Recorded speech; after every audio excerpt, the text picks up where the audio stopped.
BRS ప్రాతినిధ్యం తెలంగాణ ప్రజల కోసమే పోరాడుతుందన్నారు రాజ్యసభలో BRS deputy floor leader Vaddiraju Ravichandra. 70 సంవత్సరాల ప్రజల ఆకాంక్షలను నెరవేర్చిన కేసీఆర్ తెలంగాణ హక్కుల కోసం పోరాటం కొనసాగిస్తూనే ఉంటారని స్పష్టం చేశారు. తెలంగాణ హక్కుల విషయంలో కాంగ్రెస్, బీజేపీలు దోబూచులాడుతున్నాయని వద్దిరాజు రవిచంద్ర విమర్శించారు. విభజన చట్టంలో ఉన్న రాష్ట్ర హక్కుల కోసం పోరాడుతున్నామని ప్రకటించారు.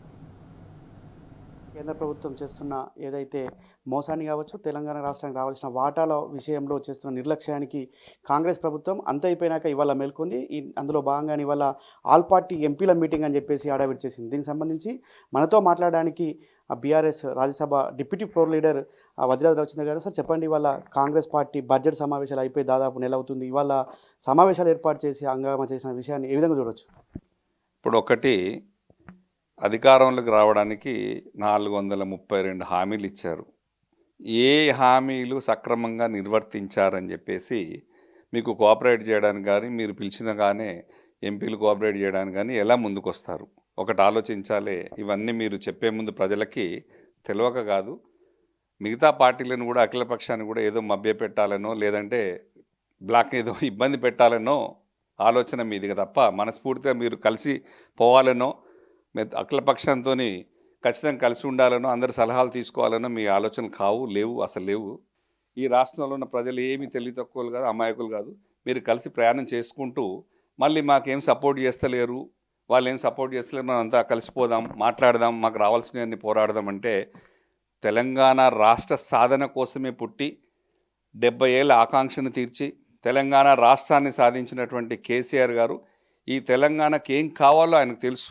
10 ఏళ్లలో కొన్ని 100 ఏళ్లలో అభివృద్ధి కానీ తెలంగాణ 10 ఏళ్లలో ఒక బంగారు తెలంగాణగా చూపించి ప్రపంచంలోనే ఈ తెలంగాణ రాష్ట్రాన్ని ఒక గొప్ప పేరు తెచ్చి హైదరాబాద్ చూస్తే ఒక అమెరికాను తలదన్నే విధంగా అభివృద్ధి చేసినారు కేటీఆర్ గారు.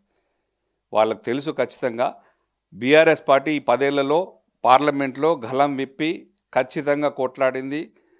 రీఆర్గనైజేషన్ యాక్ట్లో ఉన్నటువంటి బయారం స్టీల్ ఫ్యాక్టరీ కానీ, ఇప్పుడు చెప్తున్న కోచ్ ఫ్యాక్టరీలు కానీ ఏది కూడా వదిలిపెట్టకుండా వాళ్ళు అనునిత్యం కొట్లాడుతూనే ఉన్నాం.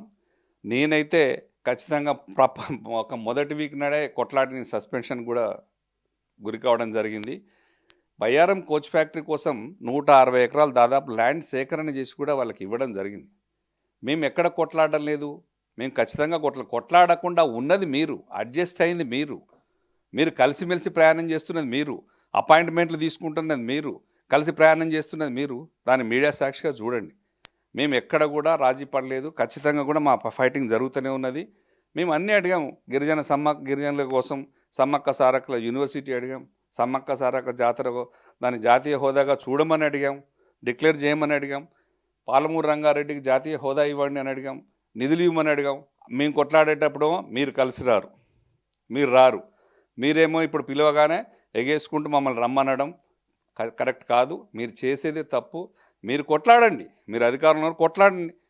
పైగా ఏ పని చేయకుండా మమ్మల్ని పిలిచారు, రావట్లేదు, మళ్ళీ ఒకసారి పిలుస్తాం, కోఆపరేట్ చేయట్లేదు, ఖచ్చితంగా కొట్లాడట్లేదు అని బీఆర్ఎస్ పార్టీ మీద నిందలేయడం కరెక్ట్ కాదు. మీరు చెప్పాల్సిన దృష్టిలో పెట్టినా పెట్టకపోయినా మాకు అన్నీ ఉన్నాయి. మేము ఏం చేయాలో మా పార్టీ అధినేత కేసీఆర్ గారు మమ్మల్ని ఆదేశిస్తూనే ఉంటారు. ఎవ్రీ పార్లమెంట్ బిఫోర్ నిన్న కూడా ఆదేశించారు, ఇట్లా చేయాలి, ఎట్లా చేయాలి, ఏ విషయం మీద కొట్లాడాలో, ఏ విషయం మీద ఆలోచించాలో కేసీఆర్ గారు మా పార్టీ నేత, మా పార్లమెంటరీ నేత సురేష్ రెడ్డి గారికి, నేను డిప్యూటీ లీడర్ని, మాకు ఆదేశాలు ఇస్తూనే ఉంటారు. మేము కొట్లాడుతూనే ఉంటాం. దాంట్లో 80% తగ్గేదైతే లేదు. అయితే ఇవాళ మరో సెకండ్ విడత కూడా బడ్జెట్ సమావేశాలు ప్రారంభంగా నేపథ్యంలో ఇవాళ తెలంగాణకు రావాల్సిన అనేక అంశాలు, నవోదయ స్కూల్ కావచ్చు, ఇతర జాతీయ హోదాలు కావచ్చు, అనేక అంశాలు ఉన్నాయి. గత 10 సంవత్సరాలు మీరు నిరంతరంగా పోరాటం చేస్తారు. ఈ సెకండ్ విడతలో కూడా ఏ విధంగా పోరాటం చేయబోతున్నారు? మేము ఖచ్చితంగా బడ్జెట్ పెట్టారు, అయిపోయింది. దాని మీద ఏమేమి జరిగినాయో మా ఉపన్యాసాలు, మా స్పీచ్లు ఉంటాయి. మీరు కూడా ఏం చేయాల్సింది ఉందంటే, ఇక్కడ అధికారంలో ఉన్న పార్టీగా మీరు బడ్జెట్ ముందే పెట్టుకొని ఈ బడ్జెట్లో మాకు ఈ కావాలి అలొకేట్ చేయండి, ఇవి కావాలి అలొకేట్ చేయండి అని చెప్పి ప్రధానమంత్రి గారినో నిర్మలా సీతారామన్ గారినో కలిసి మాకు ఇవి కావాలని కోరికలు అప్పుడు చెప్పాల్సి ఉండే. అక్కడ అంతా అయిపోయినాక ఇప్పుడు పోయి తీసుకొచ్చి మాట్లాడి మా మీటింగ్ పెట్టి మీరు తీసుకుపోయిన ఉపయోగం ఏం లేదు. వచ్చే సంవత్సరం మేము కూడా కృషి చేస్తాం.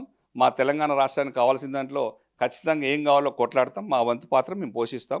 తెలంగాణకు రావాల్సినటువంటి వాటి దేన్ని కూడా మేము వదిలిపెట్టాం. మా కొట్లాడడం ఉంటుంది. మా పోరాటం తెలంగాణ రాష్ట్ర పౌరుల కోసం. Thank you. ఇవాళ ఏదేమైనప్పటికీ తెలంగాణ రాష్ట్ర ఆకాంక్షలు సాధన కోసమే ఆనాడు పుట్టిన పార్టీ బీఆర్ఎస్ పార్టీ తెలంగాణ స్వరాష్ట్రం సాధించుకున్నాక తెలంగాణ ప్రజలకు అన్నిత్యం ఏం కావాలో ఏం నెరవేర్చుకోవాలో తెలిసిన పార్టీ బీఆర్ఎస్ పార్టీ. అందుకు అనుగుణంగా ఎప్పుడూ ఎల్లప్పుడూ బీజేపీ పైన కావచ్చు కేంద్రంలో ఏ ప్రభుత్వం ఉన్నా పోరాటం చేస్తుంది, హక్కులు సాధించుకుంటుంది, వాటాలు తేవడంలో ఖచ్చితంగా ఫలప్రదం అవుతుందని చెప్పేసి కూడా Rajya Sabha deputy floor leader Vadirajarao చెప్తున్నారు. కెమెరా పర్సన్ దశరథ్తో లివిల్ రెడ్డి, టీ న్యూస్, హైదరాబాద్.